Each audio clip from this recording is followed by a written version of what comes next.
नमस्कार, मैं हूं आमिल बेग। आप देख रहे हैं सिटी बुलेटिन न्यूज। पेश हैं आज के प्रमुख समाचार। अयोध्या जनपद की कोतवाली नगर पुलिस ने Singh imaging and diagnosis centre के रेडियोलॉजिस्ट डॉक्टर अभिषेक सिंह से 1.5 करोड़ की रंगदारी मांगने व उनके बेटे की अपहरण की धमकी दिए जाने के मामले का खुलासा कर दिया है। रंगदारी मांगने के पूरे मामले की साजिश डॉक्टर अभिषेक सिंह के ही कर्मचारी प्रेम चौहान ने रची थी। कोतवाली नगर पुलिस ने प्रेम चौहान और डॉक्टर को फोन करके 1.5 करोड़ की रंगदारी मांगने वाले प्रद्युम्न चौहान को नगर क्षेत्र के ही देवकाली बाईपास से गिरफ्तार किया है। पुलिस ने प्रद्युम्न चौहान के पास से एक तमंचा, कारतूस व रंगदारी मांगने में प्रयुक्त किया गया मोबाइल भी बरामद किया है।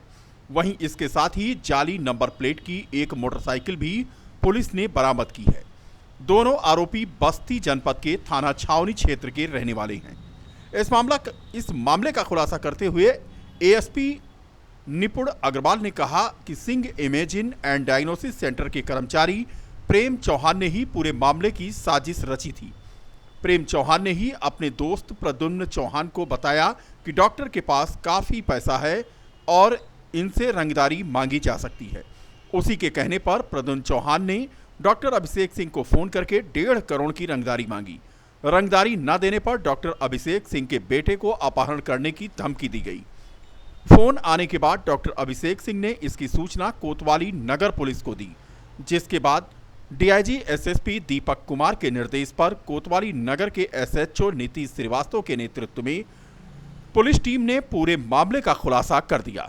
17 अक्टूबर को डॉक्टर अभिषेक सिंह, जो कि Singh imaging and diagnostic centre के मालिक हैं, इन्होंने पुलिस को फ़ोन करके बताया कि इनको रात को एक आदमी ने अज्ञात नंबर से फ़ोन करा एवं ये धमकी दी कि उनके बेटे का अपहरण कर लिया जाएगा। इसके एवज में उनसे 1.5 करोड़ रुपए की रंगदारी की डिमांड करी गई। ये खबर सुनते ही पुलिस ने रंगदारी की धारा में मुकदमा दर्ज करा। Deepak Kumar sir, DIG SSP Ayodhya के निर्देशन में थाना कोतवाल नीतीश श्रीवास्तव को हेड करते हुए टीम बनाई गई, जिसमें उप निरीक्षक मनोज कुमार एवं अविनाश चंद्र उप निरीक्षक एवं 4 कांस्टेबल और सर्विलांस टीम को लगाया गया। इसके बाद 19 तारीख को सर्विलांस टीम की मदद से और लोकल मुखबिर की सूचना के बाद देवकाली बाईपास के बाद जो अभियुक्त थे उनको गिरफ्तार कर लिया गया। अभियुक्तों के पास से एक अदद जिंदा एक 315 बोर का तमंचा एवं 2 जिंदा कारतूस मिले हैं। उनके पास साथ ही में एक मोबाइल फ़ोन और एक फर्जी नंबर प्लेट की स्प्लेंडर बाइक भी बरामद हुई है। और ये दोनों ही अभियुक्त थाना क्षेत्र छावनी बस्ती जनपद के रहने वाले हैं। इनमें से एक अभियुक्त के पास के नाम पे पहले ही एक अभियोग भी पंजीकृत है। इन दोनों अभियुक्तों का नाम है प्रेम चौहान एवं प्रद्युम्न चौहान। मास्टरमाइंड कौन था जिसने?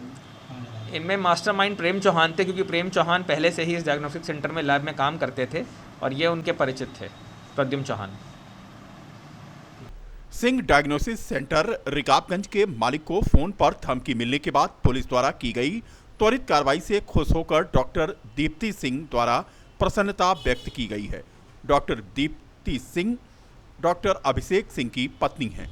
उन्होंने पुलिस महानिरीक्षक श्रीमती पद्मता चौहान, नोडल अधिकारी मिशन शक्ति व पुलिस उप महानिरीक्षक एसएसपी दीपक कुमार व समस्त पुलिस टीम को धन्यवाद दिया है।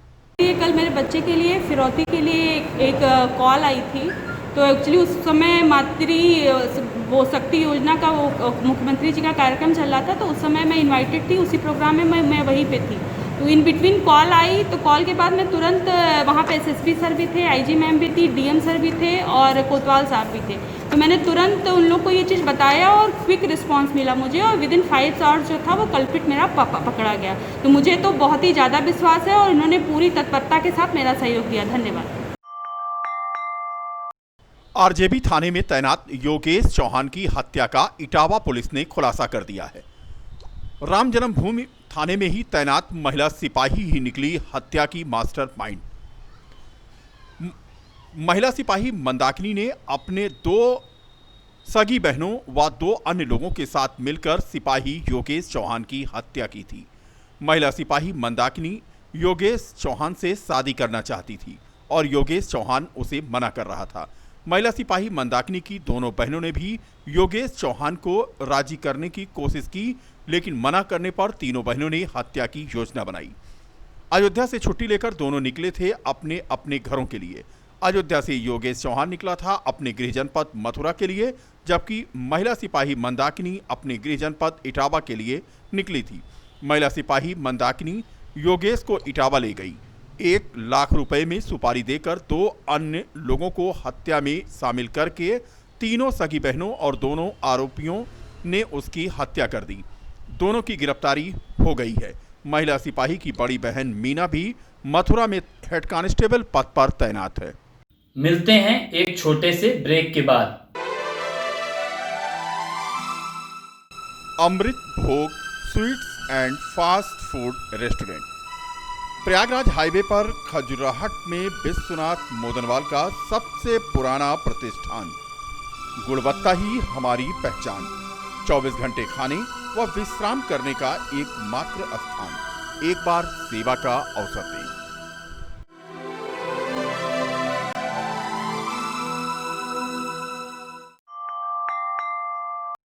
इलाहाबाद रेल खंड पर खजुराहट रेलवे स्टेशन से पहले बीती रात 20 वर्षीय युवक का छत बिछत शव मिलने के बाद उसके पैतृक गांव मंगारी रमगढ़वा में कोहराम मच गया है।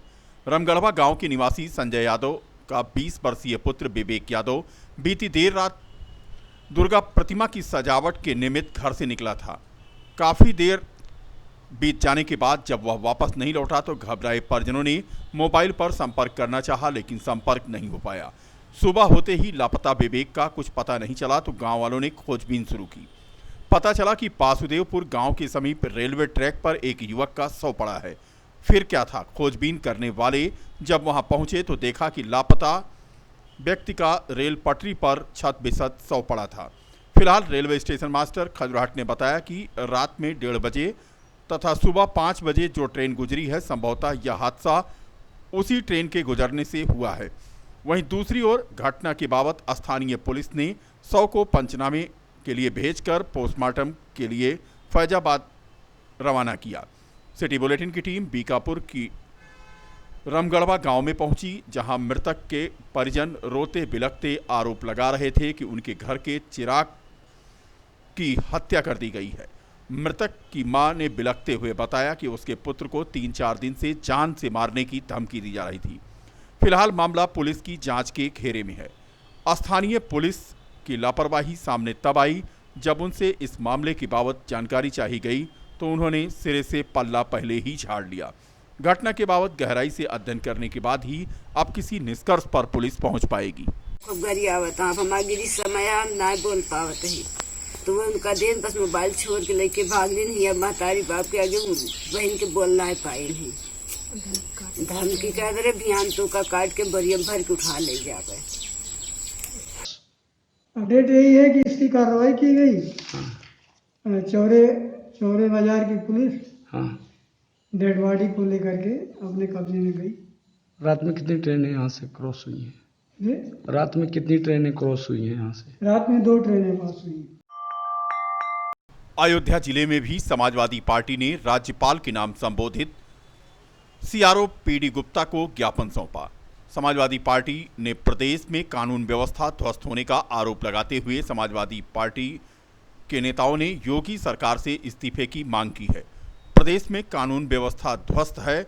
हाथरस में 100 को पेट्रोल से जला दिया गया तो बलिया में भाजपा नेता ने सरेआम गोली मारकर हत्या कर दी। बलरामपुर बाराबंकी में बच्चियों के साथ हैवानियत हुई। पूरे प्रदेश में हत्या, लूट, डकैती, बलात्कार की बाढ़ आ गई है। समाजवादी पार्टी ने ज्ञापन के माध्यम से सरकार से इस्तीफे की मांग की है। यही नहीं, राष्ट्रपति से उत्तर प्रदेश में राष्ट्रपति शासन लगाए जाने की मांग की है। ज्ञापन सौंपते समय पूर्व कैबिनेट मंत्री अवधेश प्रसाद, पूर्व राज्य मंत्री पवन पांडे, पूर्व मंत्री आनंद सेन यादव, पूर्व विधायक अभय सिंह व जिलाध्यक्ष गंगा सिंह यादव मौजूद थे। उत्तर प्रदेश में ध्वस्त कानून व्यवस्था, जिस तरह की घटना अभी बलिया में हुई, हाथरस में हुई, बाराबंकी में हुई, योगी आदित्यनाथ जी की सरकार में जिस तरह से बहन बेटियों के साथ घटनाएं हो रही हैं, उसके बाद पेट्रोल और डीजल से उनका दाह संस्कार किया जा रहा है। कानून व्यवस्था की धज्जियां उड़ रही हैं। सीओ और एसडीएम के सामने बाकायदा भारतीय जनता पार्टी के नेता ने जिस तरह से बलिया में पाल समाज के बिरादरी के आदमी की हत्या कर दी और उसके बाद पूरा पुलिस का संरक्षण, पूरे उत्तर प्रदेश में कोई जिला सुरक्षित नहीं है। हर जगह हत्या, डकैती, लूट, बलात्कार, अपराध, अराजकता की बाढ़ आ गई है। पूरा उत्तर प्रदेश अपराध प्रदेश हो गया है। योगी आदित्यनाथ जी उत्तर प्रदेश को संभाल पाने में अक्षम हैं। कानून व्यवस्था पूरी तरह से फेल है। आज हम लोगों ने महामहिम राज्यपाल महोदय के माध्यम से ज्ञापन दिया है कि कार्रवाई करें और हम योगी आदित्यनाथ जी से कहना चाहते हैं, अगर आप सरकार को संभाल पाने में, कानून व्यवस्था को संभाल पाने में अक्षम हैं, कानून व्यवस्था दे पाने में अक्षम हैं, बेटी बचाओ बेटी पढ़ाओ का नारा देने वाली सरकार में बहन बेटियां सुरक्षित नहीं हैं, तो इनको नैतिकता के आधार पर इस्तीफा दे देना चाहिए, नहीं तो राष्ट्रपति महोदय को यहां पर राष्ट्रपति शासन लगा देना चाहिए, क्योंकि उत्तर प्रदेश के हालात बहुत भयावह हो गए हैं। साकेत महाविद्यालय के छात्रों ने आज परीक्षा में प्रमोट कर आगामी सत्र में प्रवेश देने की मांग को लेकर के एक धरना दिया। छात्रों की मांग थी कि कोविड-19 महामारी की वजह से अध्यापन कार्य अभी तक प्रारंभ नहीं हो सका है। उन्हें जानकारी मिली है कि विश्वविद्यालय परीक्षा कराने की तैयारी कर रहा है। अध्यापन कार्य पूर्ण किए बिना परीक्षा का आयोजन अनुचित, अव्यवहारिक व अवैधानिक है। छात्रों का कहना था कि 15 मार्च से अब तक महाविद्यालयों में अध्यापन का कार्य महामारी की वजह से पूरी तरह बाधित है। सरकार UGC, bar council of India के निर्देशानुसार अंतिम सेमेस्टर की परीक्षा या अन्य पूर्ण प्रमाण पत्र पद्धति जो नियमित परीक्षा की आवश्यकताओं को पूरा करने के लिए पर्याप्त हो तथा अन्य सेमेस्टर के छात्रों को पूर्व की परीक्षा परिणामों व आंतरिक अंकों के आधार पर प्रमोट किया जा सकता है। छात्रों ने मांग की कि इन्हीं सब आधार पर आगामी सत्र में प्रवेश लेकर के स्कॉलरशिप का आवेदन पूर्ण कराने की कार्रवाई की जाए। इस संबंध में एक ज्ञापन भी उन्होंने कुलाधिपति को सौंपा। धरने के दौरान बड़ी संख्या में पुलिस बल तैनात थी। शारदीय नवरात्र के तीसरे दिन बहुप्रतीक्षित श्री श्याम साड़ी कलेक्शन खजुराहट का शुभारंभ हो गया। अत्याधुनिक साड़ियों का कलेक्शन हाउस खजुराहट के प्रतिष्ठित प्रतिष्ठान गोयल बैटरी का सहयोगी प्रतिष्ठान है।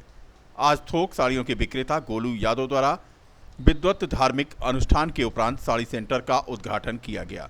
प्रतिष्ठान के प्रोपराइटर गोलू गोयल ने बताया कि हमारे प्रतिष्ठान में शादी विवाह और अन्य मांगलिक कार्यक्रम के लिए समस्त वस्त्र, लहंगा, चुनरी बिक्री के लिए उपलब्ध हैं।